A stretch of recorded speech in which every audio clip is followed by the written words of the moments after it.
Hello बच्चों, let's read the question. Question says a square is inscribed in a circle x square plus y square minus 10x minus 6y plus 30 is equal to 0. One side of this square is parallel to y is equal to x plus 3. If xi comma yi are the vertices of square, then summation xi square plus yi square is equal to option A is 152, option B is 160, option C is 148, option D is 156.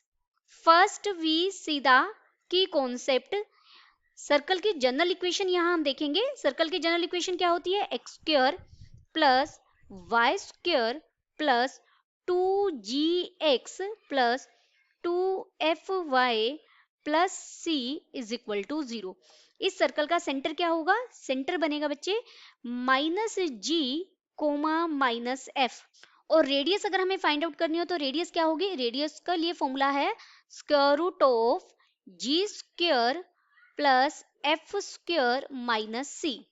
अब यहाँ हमें given circle है X square plus Y square minus 10x minus 6y plus 30 is equal to 0.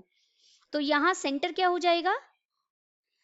Centre बन जाएगा बच्चे आपका 5,3 और radius हो जाएगी जी स्क्वायर यानी 5 का स्क्वायर हो जाएगा 25 प्लस एफ कितना है? 3 का स्क्वायर कितना हो जाएगा? 9 माइनस एफ है सॉरी 3, ठीक है, और माइनस सी कितना है? 30. तो यहाँ से आपके पास स्क्वायर रूट के अंदर 4 बच गया तो रेडियस मिल गई 2. अब ये मैंने सर्कल की इक्वेशन लिख ली. अब क्या है इस सर्कल के अंदर?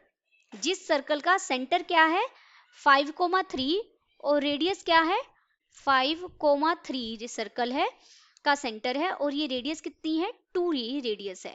अब हमें क्या दिया गया? इसके अंदर एक स्क्वायर है, हमने स्क्वायर बनाया है जो इसके अंदर है, यानी स्क्वायर के चारों वर्टेक्स इसके सर्कल की सरकमफ्रेंस पर है और उस स्क्वायर की एक साइड इस लाइन के पैरेलल है. इस लाइन के पैरेलल है तो इस लाइन का स्लोप क्या है?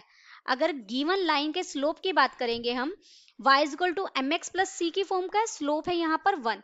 स्लोप 1 है तो यानी टेंजेंट थीटा 1 हो गया तो थीटा की वैल्यू पाई बाय 4 मिल गई. यानी ये लाइन कितने डिग्री का एंगल बना रही है सर्कल एक्स एक्सिस के साथ? पाई बाय 4 45 डिग्री का एंगल बना रही है. तो इट मीन्स स्क्वायर की एक साइड कुछ ऐसे होगी वो भी 45 डिग्री का एंगल बनाएगी इस तरीके से. तो ये हमारा जो स्क्वायर है बच्चे ऐसा कुछ बनेगा, 45 डिग्री का एंगल बना रही है ना. अब इस डायग्राम को देखिए आगे मैंने ना कोऑर्डिनेट एक्सिस पर बनाए हुए हैं ताकि आपको इजीली समझ में आ जाए. ये हमारा सेंटर है 5,3 और इसकी रेडियस कितनी है यहाँ पर 2. और हमारा जो ये स्क्वायर है, अगर मैं स्क्वायर को यहाँ नेमिंग भी दे दूँ ABCD, जो उस line y is equal to जो हमें गिवन लाइन थी x प्लस 3 के पैरेलल एक लाइन जा रही है तो ये इस तरीके से स्क्वायर बनेगा.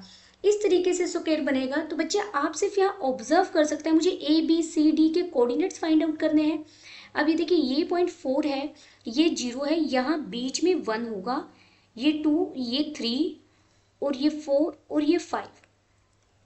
जब आपको कोऑर्डिनेट्स फाइंड आउट करने हैं और आपका स्क्वायर की एक साइड कितने डिग्री का एंगल बना रही है? एक क्या जो साइड है पैरेलल थी तो 45 डिग्री का एंगल बना रही है एक्स एक्सिस के साथ. तो जो कोऑर्डिनेट जो ये फिगर ये ए और सी एक दूसरे के इस तरीके सामने आएंगे और बी और डी इस तरीके से सामने आएंगे. अब आप डायग्राम को देखकर ही ए के वर्टेक्स बता सकते हैं. इस पूरी लाइन पर जो ये हमारी लाइन जाएगी इस पर x की वैल्यू कितनी रहेगी? x तो हमारा 5 रहेगा और यहाँ y कोऑर्डिनेट यहाँ पर 3 है. देखिए इसके सामने कितना आएगा? 5 आएगा, 5. और अगर हम यहाँ बात करें b का, जो ये लाइन है ये पूरी लाइन हमारी y इज इक्वल टू 3 को रिप्रेजेंट कर रही है तो b का भी y कोऑर्डिनेट 3 होगा और d का भी y कोऑर्डिनेट 3 होगा.